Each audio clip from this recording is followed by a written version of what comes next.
अपनी कृपा से तार दिया ये सारा संसार।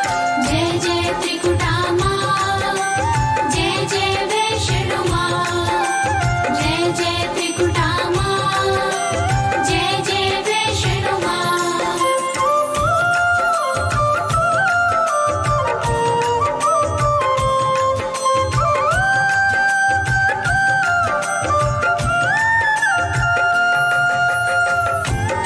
गाथा इस प्रकार से है भक्तों। कटरा के समीप हंसाली गांव में माता वैष्णो देवी का परम भक्त पंडित श्रीधर अपनी पत्नी के साथ रहा करता था। अत्यंत दरिद्र था। कभी कभी तो कई कई दिन तक खाने को एक दाना भी नहीं होता था, परंतु इस पर भी उसके मन से माता वैष्णो देवी की भक्ति का भाव जाता नहीं था। भक्तों, सारा दिन माता वैष्णो देवी का नाम लेता, सायंकाल को माँ के चरणों में दिया जलाता, आरती चालीसा गाता, बीज मंत्रों का पाठ करता और जो रूखा सूखा बन पड़ता उसका भोग माता को समर्पित करता। तभी एक दिवस उसके मन में विचार आया कि माता के नाम का जागा कराऊं, अगले दिवस सारे गांव को भंडारा खिलाऊं। यह सोचकर बड़ी प्रसन्नता से उसने मन की बात अपनी पत्नी को बताई। पत्नी हैरानी से उसे देख रही है।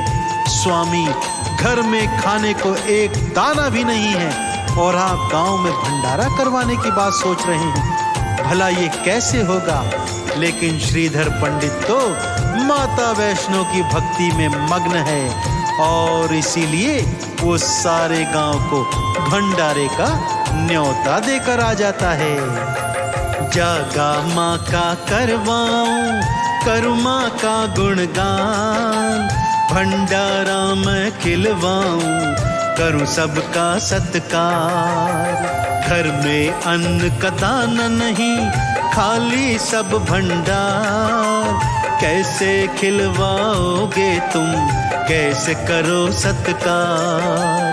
जय जय त्रिकुटामा, जय जय वैष्णो माँ, जय जय त्रिकुटामा, जय जय वैष्णो माँ।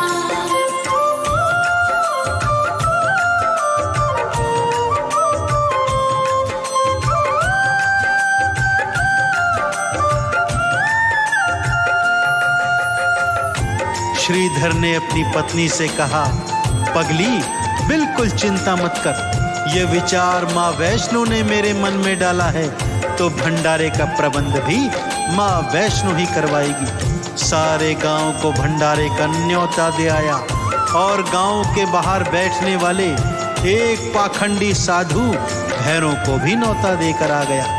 सारा गांव नियत समय पर खाने पर आ गया है, परंतु रसोई घर का चूल्हा ठंडा है, बर्तन खाली पड़े हैं।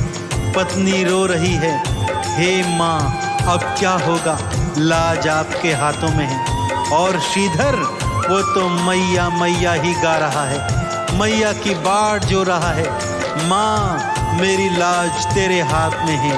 कि तभी चमत्कार हुआ भक्तों। एक छोटी सी कन्या लांगुर के साथ लाल चुनर ओढ़े वहां पर आती है और कहती है, श्रीधर किसका इंतजार करता है, जा भोजन लेकर आ। श्रीधर ज्यों ही रसोई घर में आता है, क्या देखता है, थालियों में 56 भोग भरे पड़े हैं। अत्यंत प्रसन्न भाव से पूरे गांव को भोजन खिलाता है। माता स्वयं अपने हाथों से प्रसाद बांट रही है कि तभी भैरव अपने शिष्यों के साथ वहां आता है तथा खाने हेतु मांस मदिरा मांगता है, परंतु जो ही मांस का टुकड़ा उठाता है वो हलवे में बदल जाता है। समझ जाता है कि ये कन्या कोई दिव्य कन्या है, उसे पकड़ने भागता है। माँ लांगुर के साथ त्रिकुटा पर्वत पर भाग जाती है तथा एक गुफा में जाकर 9 महीने के लिए छुप जाती है। भक्तों, 9 महीने तक वैष्णो माँ एक गुफा में आए, आद कुमारी गुफा वही भक्तों फिर कहलाए। भैरव गुफा के बाहर से देता है ललकार, लांगुर संग में युद्ध लड़े बीते वर्ष हजार।